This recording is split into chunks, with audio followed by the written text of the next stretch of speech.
Our moon. Starting with the most familiar, our moon. Earth has one moon, and it is enormous compared to our planet.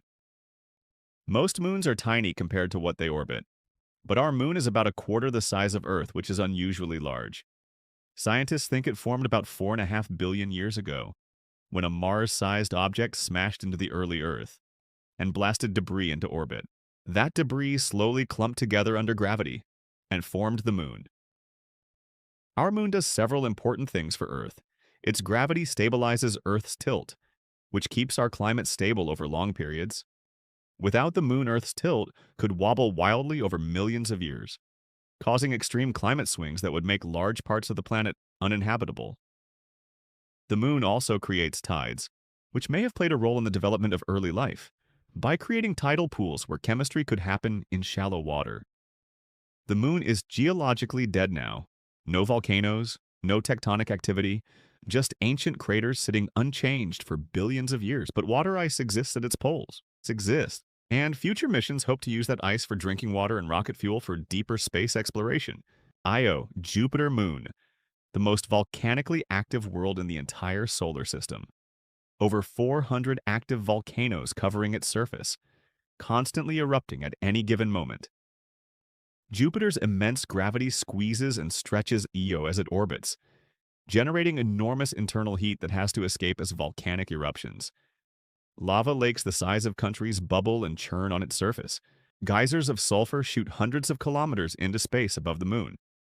Mountains twice the height of Everest spring up from the ground, suddenly pushed upward by the constant pressure of lava flows collapsing nearby. The surface of Io is so constantly renewed by fresh lava that it has almost no craters at all. Everything gets buried and erased almost as soon as it forms. Io is a world that has been on fire for billions of years and shows no signs of cooling down anytime soon. The colors on its surface are extraordinary. Bright yellows from crystallized sulfur, deep reds from fresh volcanic activity, white patches of frozen sulfur dioxide sitting in the coldest shadowed regions. From orbit, Io looks like a giant cosmic pizza, and it is one of the most visually striking objects in the solar system. Europa, Jupiter moon, covered in a smooth shell of water ice, with almost no craters making it one of the youngest and smoothest surfaces in the solar system. Underneath that ice is a global ocean of liquid salt water, containing more water than all of Earth's oceans combined. The ocean is kept liquid by the same tidal heating that makes Io volcanic, just less extreme. The seafloor of Europa's ocean may have hydrothermal vents, pumping heat and minerals into the water, just like the vents on Earth's ocean floor, where life thrives without any sunlight. Scientists consider Europa one of the best candidates for life anywhere in the solar system. NASA's Europa Clipper spacecraft launched in October 2024 and is currently traveling to Jupiter to study Europa in detail.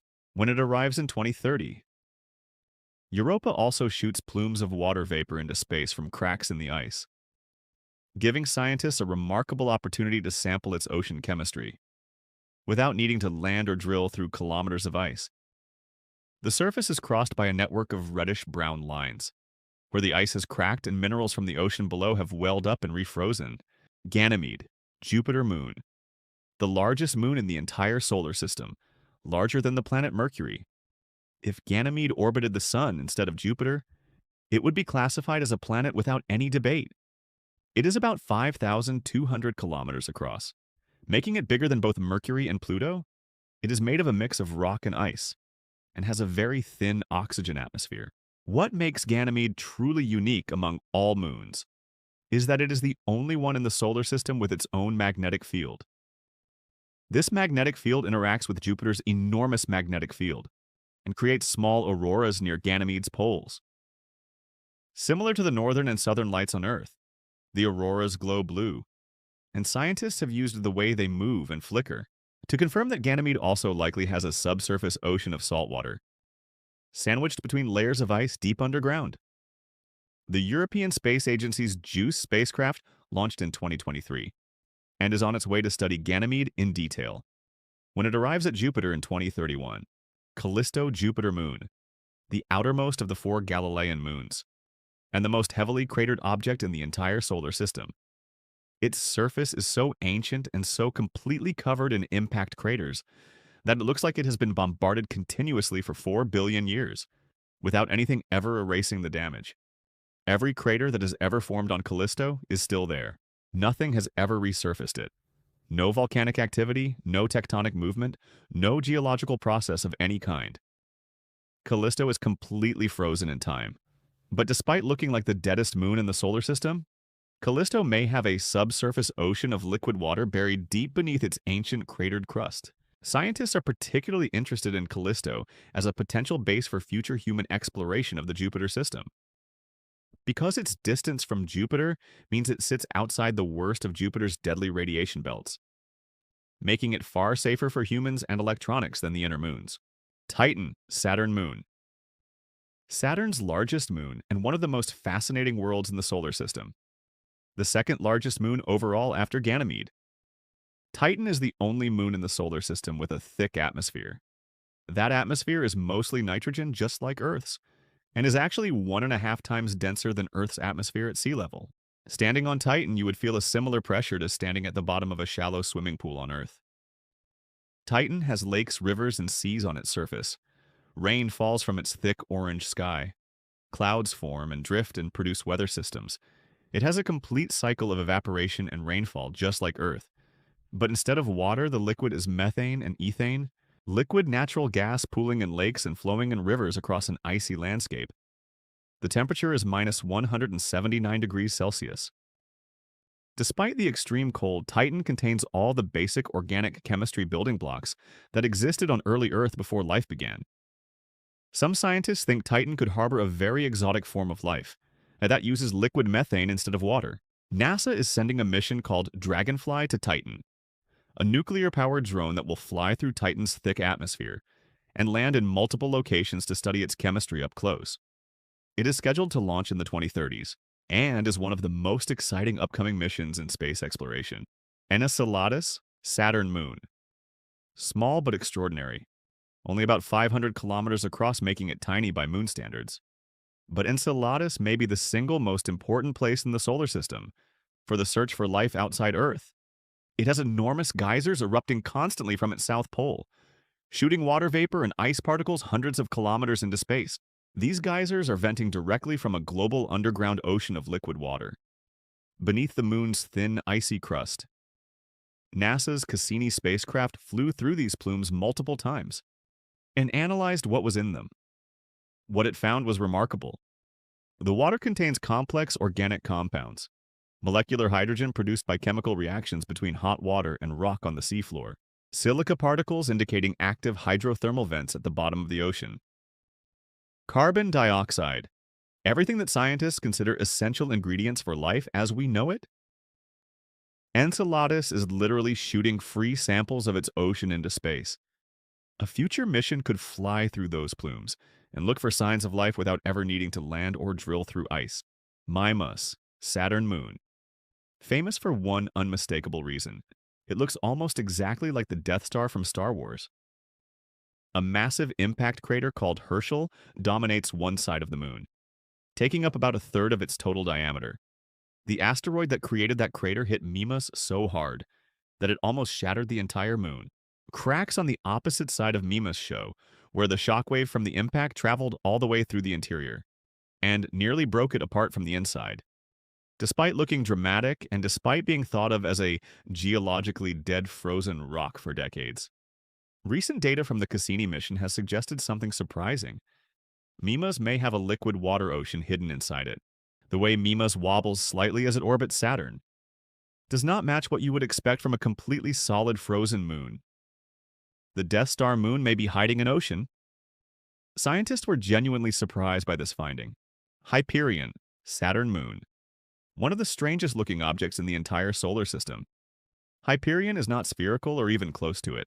It is an irregular, lumpy object that looks exactly like a giant bath sponge or a piece of coral floating in space. It is covered in deep, sharp-edged craters that give it this spongy appearance. The reason it looks so strange is its unusually low density. Hyperion is thought to be largely empty space inside, with a porous honeycombed internal structure. When space rocks hit it, they compress the surface inward, rather than blasting material outward the way impacts normally work. This is why its craters are deep and sharp-edged, rather than shallow and raised. Hyperion also tumbles completely chaotically as it orbits Saturn. Its rotation is unpredictable and constantly changing, making it one of the few known objects in the solar system with truly chaotic rotation. No matter how many times you observe Hyperion, it is always spinning differently. Iapetus, Saturn moon. The most two-faced moon in the solar system. One hemisphere of Iapetus is jet black. So dark it is one of the darkest surfaces anywhere in the solar system. The other hemisphere is bright white ice. The contrast between the two sides is so extreme and so sharp that when Giovanni Cassini discovered it in 1671, he could only see it on one side of its orbit around Saturn, because the other side was too dark to reflect enough light to detect with his telescope. Scientists think the dark material is either dust swept up from space as Iapetus orbits, or dark compounds created by radiation, processing the surface ice over billions of years. Iapetus also has an extraordinary feature running along its equator, a ridge of mountains up to 20 kilometers high, stretching for over 1,300 kilometers. These are among the tallest mountains in the solar system, relative to the size of the body they sit on. Nobody has a complete explanation for how this ridge formed. It is one of the great unsolved mysteries of our solar system. Miranda, Uranus moon. Despite being only about 500 kilometers across, Miranda has some of the most dramatic and extreme terrain in the entire solar system. Cliffs called Verona Rupes on Miranda's surface drop almost 20 kilometers straight down, making them the tallest known cliffs anywhere in the solar system. If you stood at the top of Verona Rupes and dropped a rock off the edge, the low gravity of Miranda would mean it would take about 12 minutes to fall to the bottom. Miranda looks like it was violently shattered into pieces, and then reassembled incorrectly, with completely different types of terrain jumbled together at random. Ancient cratered regions sitting directly next to younger grooved terrain, sitting directly next to strange rectangular features called coronae that look unlike anything else in the solar system. Scientists think Miranda may have been broken apart by a massive ancient collision, and the pieces clumped back together under gravity, in a scrambled order giving it this uniquely chaotic appearance. Ariel, Uranus moon, the brightest of Uranus's moons, and one of the youngest surfaces in the Uranian system.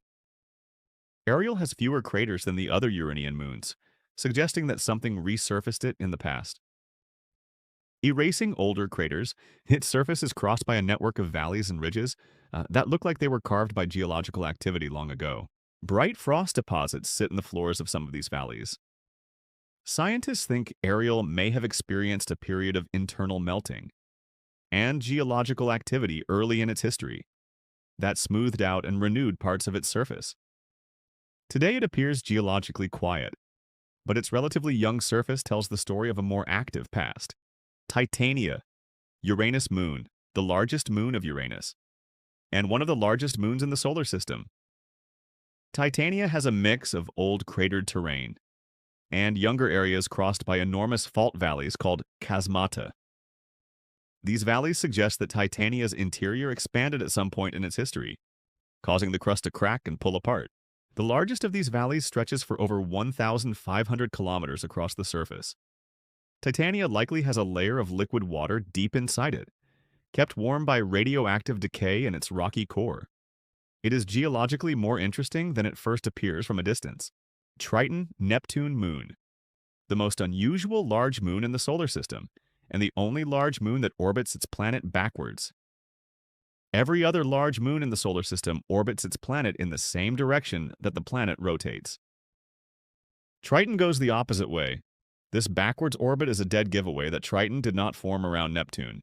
It was originally a free object drifting through the outer solar system that wandered too close to Neptune billions of years ago and got captured by Neptune's gravity. Triton is geologically active despite being one of the coldest places in the solar system, with a surface temperature of minus 235 degrees Celsius. Geysers of nitrogen gas erupt from its surface, shooting dark plumes kilometers into the thin atmosphere above. It has a thin nitrogen atmosphere of its own, and because of its backwards orbit, Triton is slowly spiraling inward toward Neptune. In about 3.5 billion years, it will get close enough. that Neptune's tidal forces will tear it apart completely, and Triton will become a spectacular ring system around Neptune. Triton is on a countdown to its own destruction. Charon, Pluto moon. Pluto's largest moon, and one of the most unusual moon and planet relationships in the solar system. Charon is so large compared to Pluto that the two do not orbit each other the normal way. Instead of Charon orbiting around Pluto, the two worlds orbit around a shared point in space between them. That actually sits outside Pluto's surface. They are essentially a binary system, two worlds locked together spinning around each other in the darkness at the edge of the solar system. Both are tidally locked to each other, meaning the same side of Pluto always faces Charon, and the same side of Charon always faces Pluto. Charon has a large, dark reddish stain on its north pole called Mordor Macula. This stain is made of material that escaped from Pluto's thin atmosphere, drifted through space across the gap between them, and froze onto Charon's pole. Pluto and Charon are literally sharing an atmosphere, bleeding between them across empty space. Two small, cold worlds holding on to each other in the darkness, billions of kilometers from the sun. That is everything for today. Subscribe because next time we are going through every planet in our solar system and ranking them from the most boring to the absolute most insane. Thank you for watching, and I will see you in the next one.